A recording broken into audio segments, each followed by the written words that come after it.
那保障歌厅秀影响台湾影视产业的发展，是真重要的文化资产。今年8月，高雄流行音乐中心就举办那保障歌厅秀的故事展，展出迄当阵900领服装，也有唱片等等的物件，甚至是用主持人诸葛亮的声，带观众回到那保障上届请影的年代。这次秀哦，是恁爸骑乌多摆去出国深造。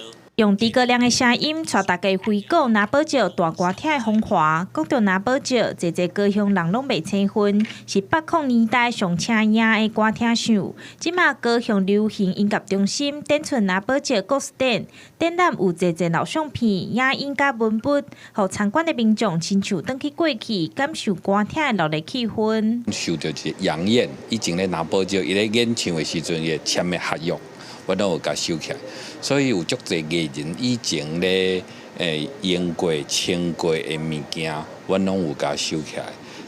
我嘛希望即道展览会甲以前拿保障的物件，豆豆甲收起来。即届展览收集100多件展品，11组经典秀户，包括诸葛亮甲陈美凤等等的人，过去伫歌厅秀穿过服装，阁有刻盘等等文笔，加上艺人的访谈，呈现拿保障大歌厅历史故事。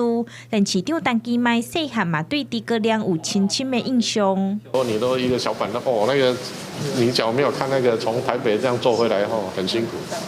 但是你看那个诸葛亮的歌厅秀你就时间打发就很快。那保障大歌厅透过主持人碰碰的讲话方式，甲精彩表演，互观众看甲笑嗨嗨。高流正才举办2场那保障演唱会，即马阁配合展览，互民众感受台湾歌厅的精彩风华。